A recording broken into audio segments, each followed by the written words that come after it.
Hi and welcome. Thanks for joining us today. We're really happy you're here and look forward to spending the next 45 minutes together for today's session, The Power of Positivity, Level Up to Maximize the Shift.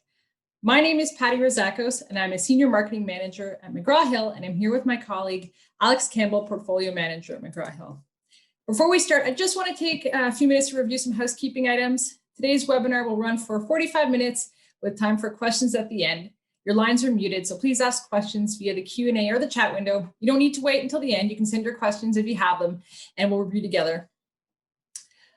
The webinar is being recorded, and a link will be shared with you via email in a few days, and that email will also include a survey link. Your feedback is important to us, so please take a moment to share your thoughts because we love hearing from you.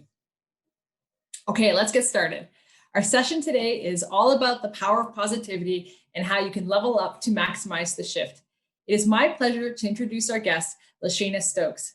LaShana is a dynamic speaker leading first-year experience in equity trainings and has presented at several local, regional, national, and international conferences on the topics.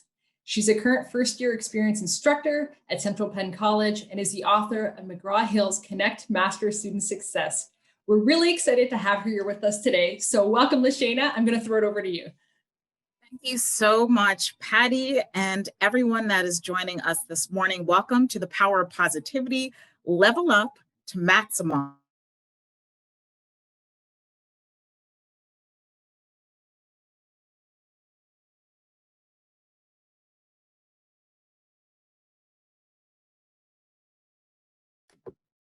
For me, gratitude is very, very important, and I just want to say a special thank you to Patty and the entire McGraw-Hill team for joining me today. And thank you to each of you for joining me as well.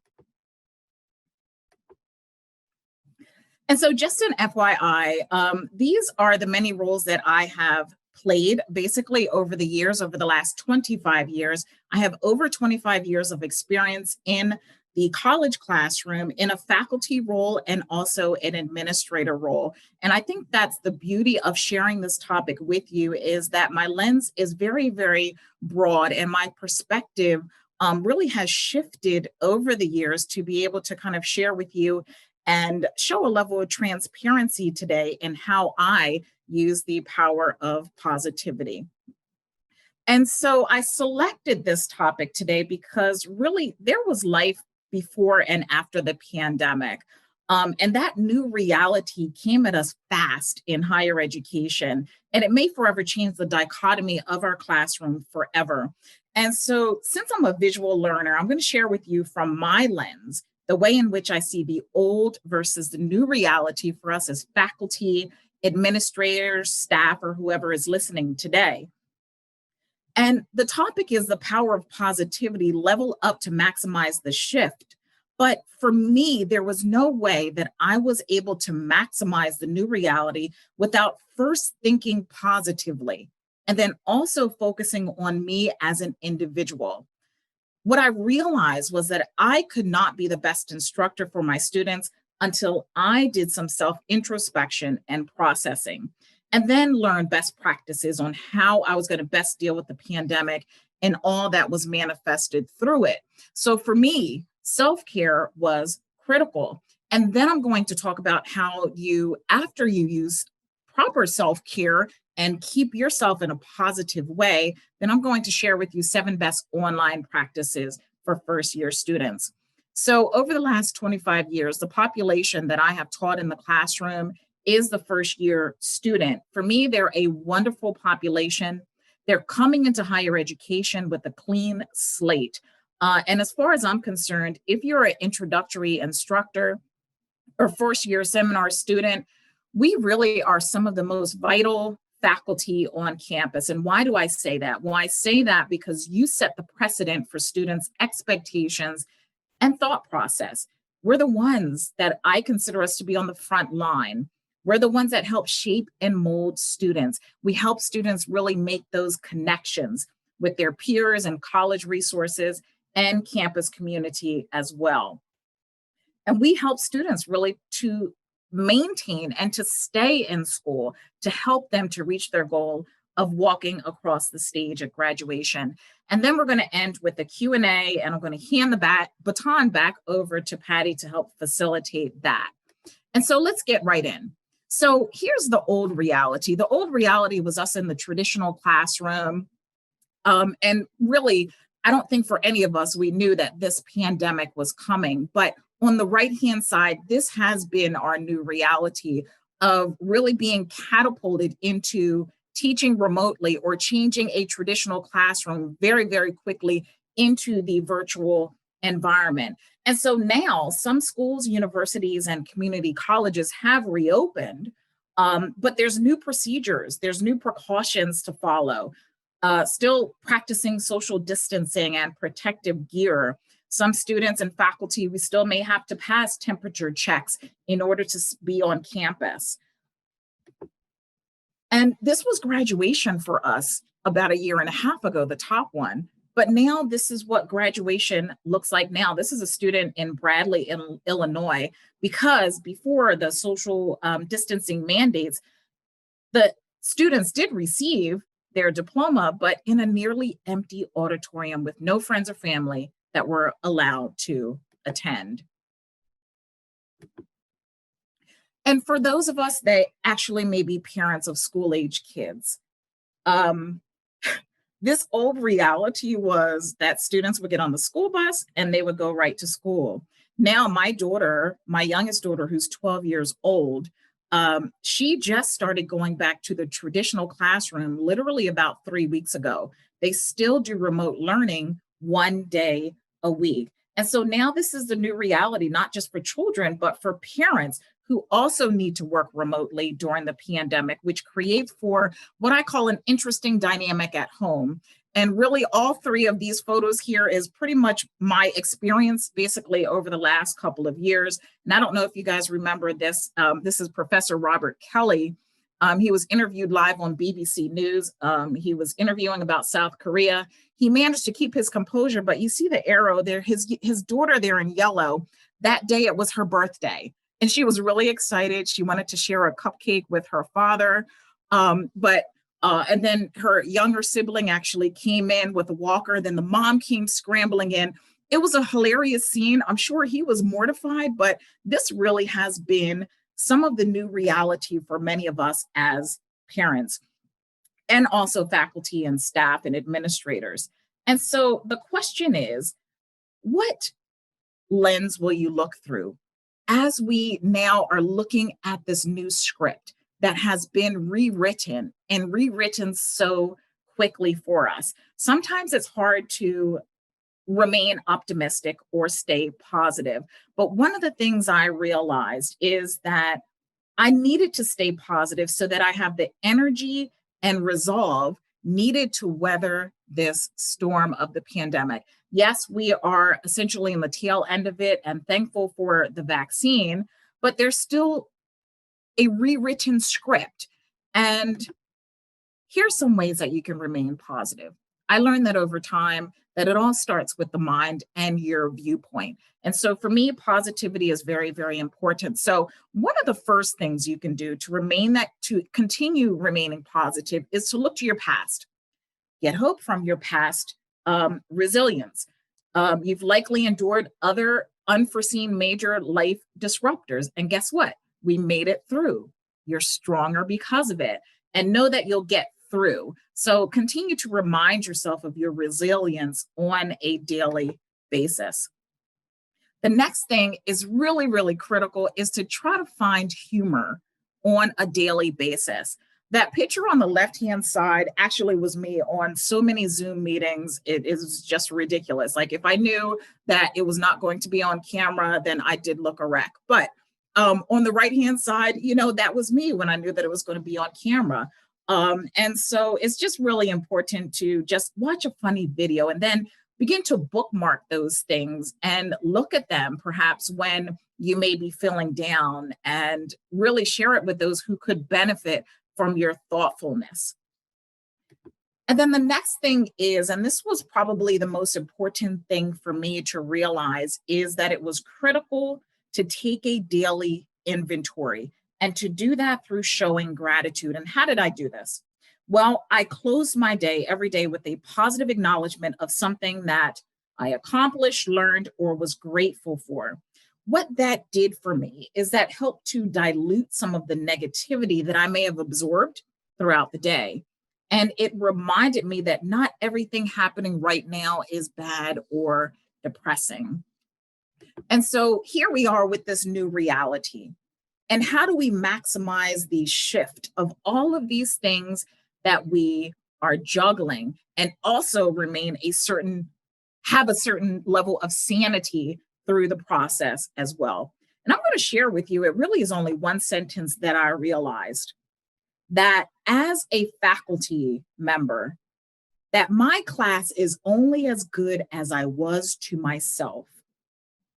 And I understood this simple statement. And once I understood that, I knew that it was critical in order for me to maximize this new script that was written. I first actually had to take care of myself. And so self-care, I realize, is vital. It's an absolute necessary. We have very, very busy schedules. Sometimes we think there's not enough hours in the day, but we realize that self-care, it's what will help balance us overall and be beneficial to us in the long run. And for me, it was not enough to say that I will do something. I had to take time and focus on it and not feel guilty at all. So for me, my therapy is going to the gym and lifting free weights. And there's a lot of health benefits to it, and it makes me happy. Someone else might love golf. Someone else might love crochet or reading. Whatever you need to do to decompress and relax, I highly recommend it. It really did take me a while to figure this one out because of all that I had on my plate. But in doing this, I've become a better version of me, not just for myself, but for my family, my colleagues, my students as well. And then I want to focus right there in the middle where it says set and maintain boundaries. At one point, both of my daughters were going to school virtually, and it was easy to just keep the computer on all day, not take breaks. And at the end of last school year, my youngest daughter began saying that her eyes were hurting her.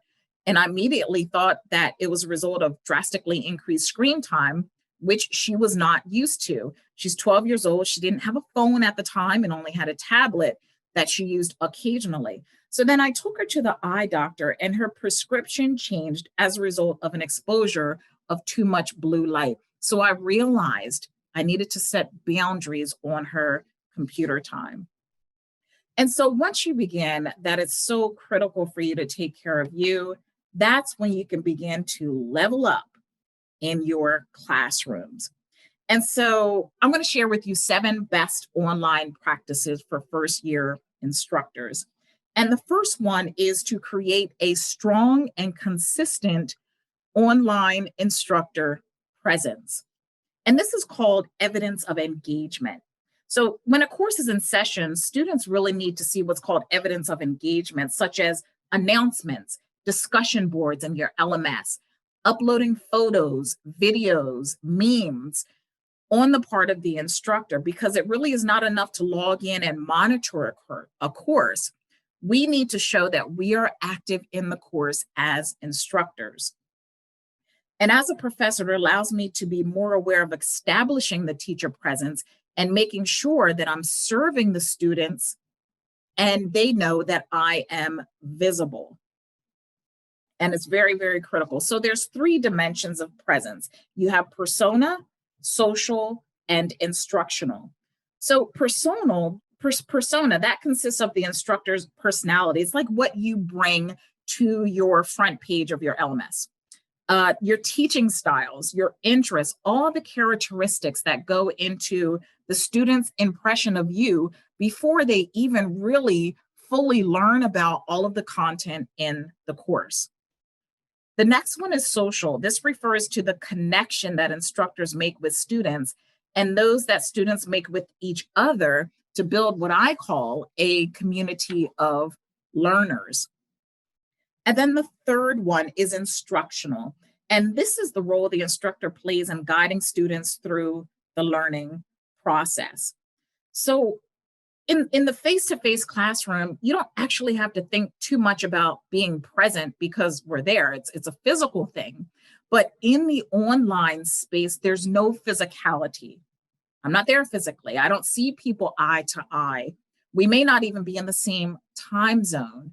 So I have to think about, how do I convey to the students that there is someone who is participating, who is a leader in this educational experience? And so the next thing is to create and cultivate a supportive online course community. Some of you that may be listening may be teaching introductory courses. It may not be a first-year seminar course. It could be within any major, but it's very critical that students early on in their college educational journey, that they feel a sense of community. So if students feel comfortable relating to their instructor, they're going to be more responsive to the instructor's attempts to interact with them and to actively involve them in the learning process. And research has stated that most students have to believe students know and care about them before they can benefit from interactions or even interact at all. And so you have three main dialogues when it comes to connections based upon research. You have faculty to student, student to student, and then student to resource. So faculty to student, some things that you can do. Create a personalized welcome email to your students. Learn something personal about each of your students. In the discussion board, have student introductions. Many of us have student introductions, but perhaps ask them a question ask what their favorite song is, something not even related to the course, and then ask them why is their favorite song. Promote positive virtual office visits before your course even begins. Give students recognition in class and give kudos to them often. And then you have the student-to-student dialogue. This can be done very nicely through a discussion thread, but you can maybe take a discussion thread even further by creating what I call a student lounge. And think of that student lounge of, how would students interact in an actual physical student union building? And then recreate that online in your discussion board. It can be a place where everyone can hang out and share, posting, uploading, downloading. You can also create what I call as a water cooler thread, which it just serves as a fun way to build your community, introducing students to each other, where the students can share their thoughts, their writings, their videos. It can serve as possibly an information desk, so students can ask questions about the classroom or the content. These are just some innovative ways that you can ensure that you're creating a supportive course community. And then the third thing is to set clear expectations. Communication for me is very, very critical. I err on the side of providing a lot of detail to my students. In the syllabus, definitely have a course calendar with everything on there that the student will need to get a great head start. I even have a syllabus contract where I have the students sign it to ensure that they actually read the syllabus and understand what is expected of them in the course. The second thing is netiquette. I never err on the side that students know how to communicate from a professional standpoint. So I use my email to the students as an example of how they should communicate from a professional standpoint, getting away from the texting mode or the social media mode, and ensuring that they're using salutations, ensuring that they're using full sentences, starting each sentence with a capital letter and ending it with a period and then a salutation at the end. That is what I call netiquette, and I feel that that's a good way to begin to prepare students for when they get into their chosen career. And then ensuring that through the syllabus that students understand course time and effort. They really should know that if it's a 3-credit course, how many hours they should be dedicating, not just for homework, but also for reading, review, etc. I communicate all of that through my syllabus for the students. And typically, I don't get a lot of questions simply because I put quite a bit of detail in my syllabus. The fourth thing is to build a variety of opportunities for students to work together and individually. When students are working online, sometimes, they feel a little weird of having to work in teams. So you kind of have to build up toward that. I have allowed students to be able to choose their own group. And sometimes I put the groups together based upon what I have learned from the students over the semester. And it provides a way for students to get to know each other in their own space and in their own way without me leading that particular conversation. And what you'll notice as the semester progresses, you're going to see the students really connecting more. You're going to see a great sense of community, and hopefully you'll see the students coming in the classroom as acquaintances, but actually leaving as friends. The fifth best online practice is to use asynchronous and synchronous learning experiences. I have seen this to work out quite well. When I'm live and doing a lecture that allows for that connection, yes, the physicality is not there, but the fact that the students can see you in your own space and be able to ask their questions and have their questions answered in a live sense really does help with creating that instructor presence, but it also helps with the connection that you can make with the students as well. And then they would then have the opportunity to work on what they needed to in their own time and in their own space as well, especially for first year students to be able to jump and have to be catapulted in, which many of them were, into the online environment. For it being their first semester in college, it could have been very overwhelming for the students. So this was a way to really just help students kind of segue and still make the connection, even though you may not be in the classroom physically. The sixth thing is to look through the lens of your students. Ask for informal feedback. And so I'm sure all of us have the quantitative feedback and the surveys that we do at the end of the semester, but I take that a step further. And I always do qualitative feedback from the students. I want to know how the course went for them. I want them to tell me what they learned. I want them to tell me, was there a topic that wasn't covered that you wanted to be covered? Was the information clear? Were there any points that you didn't understand? And this makes it better for me as I proceed on for the next semester to be able to always look toward improvement.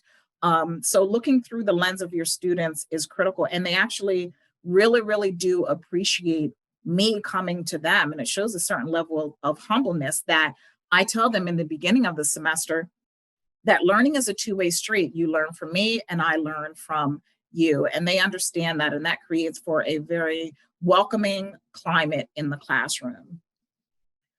The seventh thing is to motivate students through real-world application. We've been through quite a bit of a year and a half. So there's so many opportunities to use real-life examples to then be able to breathe life into the content of whatever it is that you're talking about. It helps the student to be able to connect to the information. It helps them to be able to relate more to the information. And truthfully, it's going to help them to retain the information more simply because they're going to be making those connections. And I know I said 7 best online practices, but I had to put a B to this because I think you should also transfer positivity and motivation to your students. And so this really circles back to, as a professor, if you are positive and starting out from a self-introspective standpoint of being positive, then you're automatically going to transfer that positivity and motivation to your students. And how can you do that? Well, this actually is the front page of my LMS. I was teaching at Central Penn College, and it was literally in the middle of the pandemic. It was a traditional classroom that was supposed to happen. I basically had 3 days to switch it from a traditional to 100% virtual. And that's me actually outside on my deck. Doing the video, I chose to do a unique environment. I was creative. I smiled. We were in the middle of the pandemic.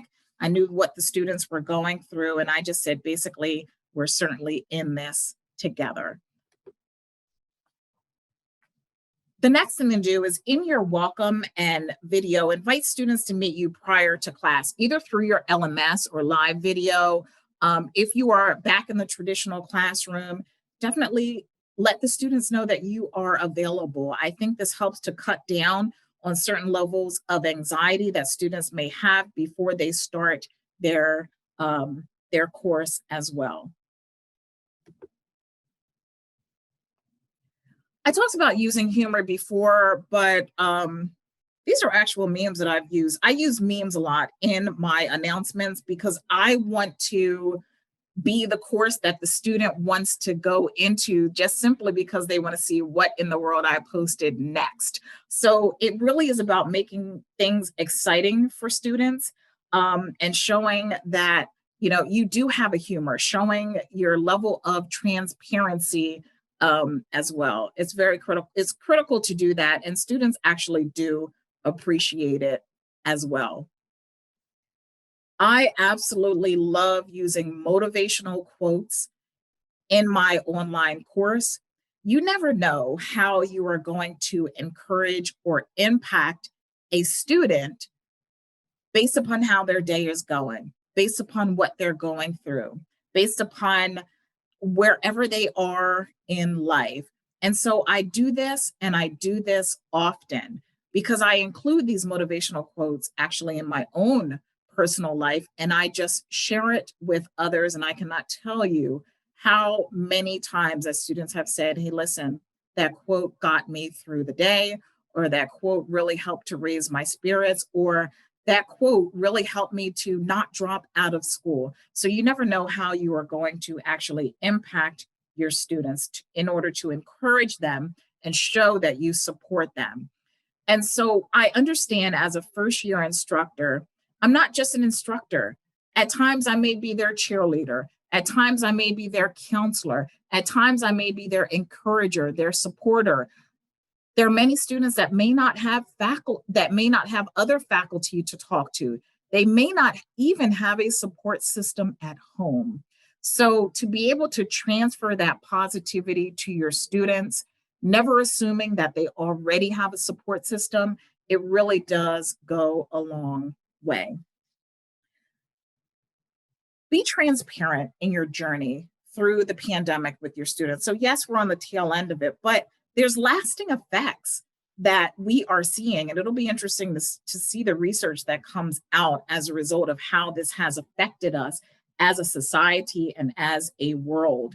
So for me, I use plenty of honest and authentic self-disclosure. I always tell a story of when I first started school. My first semester, I partied a little bit too much, and I chose to not go to an 8 a.m. biology class, and I failed it my first semester and was on academic probation. You know, and when I share that with the students, you know, they're really, really surprised, but it shows them that, yes, we all make mistakes, but I also share with them that, yes, I realized I made a mistake, but I needed to correct it. And I share with them how I corrected it, how I got a tutor. I took the class the next summer, and I wound up getting an A because I decided to apply myself. So self-disclosure is really, really important to do. It helps the students to identify with you as well. It actually, it humanizes you when you share your strengths, your self-doubts, your mistakes, as I did with the biology class. And then students will begin to actually model this behavior in the classroom. And so you're going to see more sharing, whether in the online environment or in the traditional classroom. And what you'll see overall, that it promotes student learning with connections. And so another thing that I really absolutely love doing is to email kudos to students. You know, sometimes those students that are doing quite well in your class, they kind of get lost in the shuffle because they're doing so well. Sometimes as an instructor, our focus is on, those students that may be struggling, the students that may not doing as well academically. So I designate one day out of the week and I send kudos to the students that are doing well. And I also send kudos to the students that are not doing well. And I share with them that I'm here to support them and that there's an entire team to be able to help them because I believe in them and I want them to believe in themselves. It really does go a long way. Again, it goes along with the level of encouragement and the motivation that you share with your students as well. So here we are on this road during the pandemic. We still don't know what our new norm is going to look like in higher education. We should show that we're still learning. We're still willing to look at things in new ways, still sometimes uncertain or even stuck. And we can increase the chances of our students being willing to undergo the necessary anxiety involved in change if they see that we also are willing to undergo it. So let's continue on the road of positivity, focusing first on you, which will automatically, in turn, make your classroom an amazing place for your students to learn.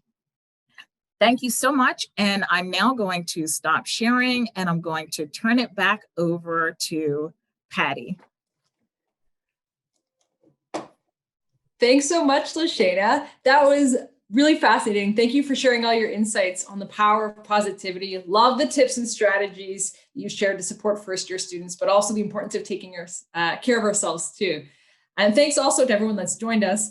LaShana is the author of McGraw-Hill's Connect Master Student Success, which is a digital-first modular solution designed to help first-year students succeed. If you'd like to learn more about Connect Master Student Success or see a demo, you can reach out to me. I'm going to drop my email address in the chat in just a second, and we're going to jump to some questions because I know there's quite a few that have come through. So let's kick it off. And here's the first one. What platforms or tools do you recommend for a student lounge or water cooler? Love this idea.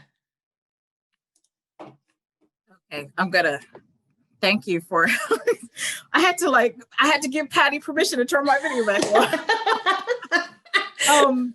Well, I use Blackboard, which is very easy to use. I know some people use Canvas, Moodle, etc. And so I create just another discussion thread. It doesn't have to be necessarily anything new that you use. You're just naming that thread something different other than the discussion thread. So you're naming it water cooler or you're naming it student lounge so they know the difference between the two. Great. Okay. Do you have a favorite source you can recommend for where you get your memes and your positive quotes? Oh gosh. You know what? Honestly, my older sister is who got me through the pandemic. She's like totally into Facebook. So she would always get all these motivational things. And so every day she would send me like 10 or 12, but I know that she would get them through Facebook, social media. And so I would just say, just do a search. And I would say search GIF. And so when you do that, then you're able to save it quite nicely and then be able to cut and paste that into your LMS. Okay, excellent. Thank you. What are your tips for adapting this for larger classes that are being delivered, like groups of over 250 students, big classes? What are your tips and strategies there when it's a bigger group? Yes, good question. Because actually I failed to mention that. I think I had that somewhere in my notes. But so for those that may have those lecture halls and things like that, I know it is a little bit difficult in order to connect with those students, but pick what will work out best for you. And so what I have done, I haven't had classes that large in a really long time, but one word that the students love to hear most is their own name. And so even if it's those first 3 rows or 4 rows of the students that are participating, learn those students' names and then say their name before you call on them. That's something research shows that is just a very easy way to be able to connect with students. If you want to do a mass email to the students, do that as well. Before class, you can do that and just send it. Actually, you can send it through the LMS, where I'm able to email all of the students in my course through Blackboard. It's a generalized email, but it's still a welcome email. In the subject line, make sure that it's very welcoming. Create what I call a very positive and welcoming ethos. And so in doing that, in the subject line, just say, welcome class, so glad you are here, or whatever the case may be, to kind of lower some of the angst that students may have. But that's just a way to be able to connect with some of those larger classrooms. Excellent. That's great. So do you record and post synchronous sessions for students who may be in different time zones and may not be able to attend synchronous sessions? And if so, do you do any editing to your recordings? No, I like to keep my recordings as natural as possible. And I want the student that is not able to actually join us live to be able to experience it in the same way that the other students experienced it. So no, I don't do any editing, and I send it right along just as it is. Great. What are your tips for dealing with web-based delivery when the new reality is that a lot of students are not turning on their cameras? Again, I use myself as an example. If I have my camera on, and so, let me go back for a moment. State that in your syllabus. I think that would help reduce some of the, versus just saying verbally, hey, can everyone turn on their camera? Instead, state in the syllabus that during our live sessions, I am requesting that everyone turn on their cameras, and then tell them why. And the way that you can kind of present it, and how I have done, is it says it helps you to be able to connect with your students. We're in the online environment, and this is a way for you to get to know your students better, so that we can have a sense of community. And so when you present it in that way, I think students are a little bit more open to turning on their cameras. My youngest daughter, when she has her remote day, she gets up 3 minutes before, and her hair may or may not be done, but they don't have to use videos for them. So I would try to encourage it, where the instructor needs to be on to then model for others to be on. Excellent. Thank you. Another question is about Connect Master Student Success. And what is it? Can you provide like a really high level of what it is? Absolutely, yes. So it is the first digital product in the nation for first-year students and first-year instructors. It is fully customizable. We have 14 modules. It's very engaging. We use adaptive technology to meet the students exactly where they are in their learning. And if you are interested in finding out more about this, you would be along with the other 150,000 students that have used it since its inception. But it's an amazing tool. I actually use it myself in my own classroom. So to be able to use my own product is amazing. And certainly reach out to Patty if you have any other questions or would like a demo. Thanks, LaShana. Love your tips about cultivating a culture of community you shared near the beginning. What tactics do you prefer, or have you personally seen the most success from? One of the things I didn't mention in this presentation, I use what I call a student panel. And so I connect so much with my students that they stay in contact with me. And so those students that have done well in the course and have stayed in contact with me, I invite them back to share their experiences as a first-year student with my next semester of students. And so what better way for the student to learn than from hearing from another student that is walking in the same exact pathway? It has worked out so very well. I mean, you can literally hear a pin drop. I've done that online and in person too. That's a great idea. Thanks for sharing. That's great. Do you use breakout groups during your synchronous sessions? Yes, I do. Not very often. These are first year students, so sometimes there is a big curve. There's high level of learning that's needed in how they use technology. So I don't try to get too complicated with things, but there are students that say, hey, we want to do a breakout here, we want to do a breakout there, and then I let them do that, but I don't typically do that, no. Great, thank you. Your intro video that you shared and how you do that, what length do you usually record? What are your tips there for the video specifically that you're using to kick off the semester? Oh my God, that was no more than 45 seconds. Yeah, you want to keep it short and sweet. So you are going to keep the students' attention. The background was great. I actually had birds chirping in the background. Some people said, is that like a recording of birds, or are those actual birds? I said, yes, they're actual birds. So it created a nice scenery and set for me. But yeah, about 45 seconds.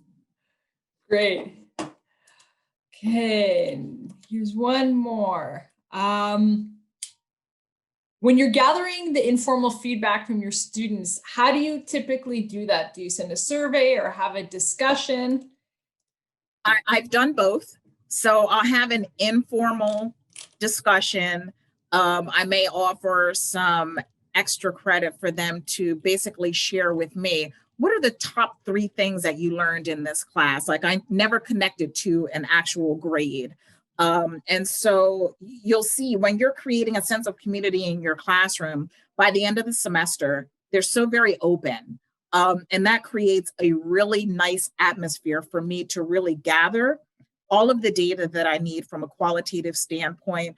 And the students at that point are so very open to sharing with the things that they really enjoyed and perhaps the things that they struggled through. And the level of transparency, it's amazing of what can happen when you use that sense of community in your classroom. That's great. Thank you. We're almost out of time. I'm going to squeeze in one more. Are there any strategies or tactics that we may be doing, not realizing that they're actually having a negative effect? Is there anything that you maybe, I think they're looking for guidance on if there's something with good intentions but might not be working. Are there any ones that are kind of a red flag for you? You know what? I wouldn't say red flag, but I've noticed that students cringe when they have to work in teams. And so I make sure that they're active participants in that.